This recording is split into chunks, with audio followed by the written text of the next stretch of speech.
Welcome to sports, everybody. I'm Chris Saunders. With the hotly contested B3A's election set for this coming Saturday, all the hopefuls are now in the blocks. Aaron Lewis and Kurt Hollingsworth, along with the incumbent Mike Sands, who's now saying this race will be decided at the polls and not in the media. We're not appealing to the general population of the Bahamas. We're not appealing to 200,000. We're not appealing to 300,000 people, okay? This press conference is for general information to more or less sort of, I would say, kind of rebut some information that there, or some misperception that they're putting out there to the public, the same airwaves that they're putting to the public. But what is important is really those 70 or 75 voters that have to make that decision. And those are the persons that, you know, we've been talking to on the ground one-on-one. And so it's good to take the cause, not always the best forum, but it's good to take the cause to the public. But what is really important is the constituents, who are the clubs, the coaches, and the executives, and the council. Now, the confidence of the former administration of the B3As has come into question by those also seeking the top post. Sands says there is no question, as the IAAF has given them their stamp of approval with the hosting of the World Relay Championships next year. This is the inaugural World Relays, and the IAAF has said we will give you the World Relays in 2014 and 2015. That is no easy feat. That is a level of confidence that the world governing body has in this administration of track and field. And so that is not to be taken lightly. And so when you talk about the vision and the clarity of vision, okay, and my mistakes, okay, has allowed me to even see more clarity of vision to move the B3As where we needed to go. Now, Harrison Petty is spearheading the team of Aaron Lewis, and he feels and says that under the present Constitution, Lewis's chances are slim. Under the present condition, in an undemocratic voting process, I don't think so. You see, because the way it's designed to keep the persons in office, all right? Now, if we go to the democratic process, he's a sure winner. Let's remember, the coaches in the Coaches Association boycotted their election in March of 2012 because they saw no point having an election, because no matter what they say, the administration is going to do whatever they please, and it will be business as usual. Their voice is never heard.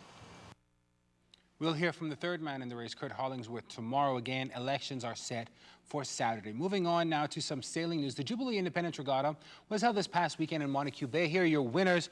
Red Stripe, the champion in A-class with 24 points. Tidal Wave second with 20 and Lady Muriel with 19. In Class B, the winner was Lady Sonia with 27, Udiva second with 24, and Heathcliff was third with 23. Crazy Partner, though, took the honor in Class C, 24 points. Close second was Touch Me Not with 23, and third place going to Lady Eunice with 21. The man in charge of regattas, Minister of Agriculture, Marine Resources and Local Government, the Honorable V. Alfred Gray, says, moving forward, all island committees must get their houses in order.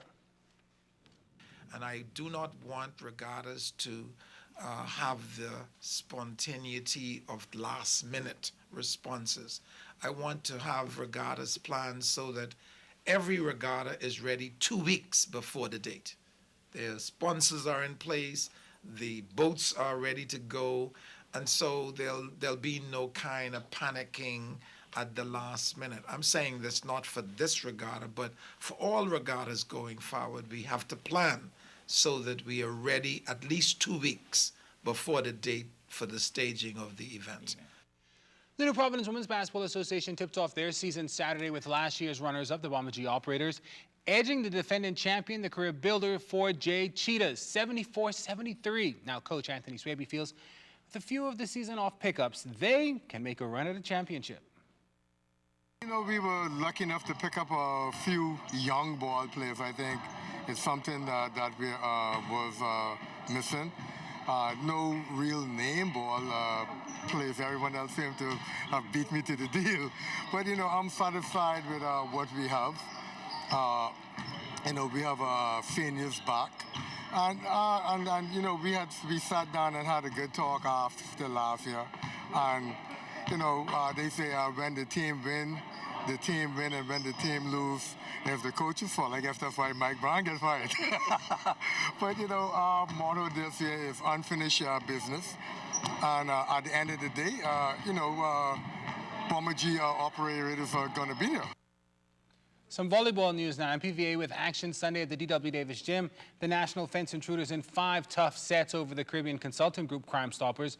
In the ladies' match, Scottsdale Vixens over the COB Caribs in 3 straight sets. Henry F. Storr Saints got revenge on the Defense Force Blasters in the 3rd game, putting them up and away in 4 sets, 25-21, 23-25, 25-18, and 25-20. Kenton Dawkins led the Saints in all scores with 16 points, including 9 kills, 2 blocks, and 5 aces. In a losing effort, Anwar Johnson finished with 10 kills and 2 blocks. That'll do it for sports.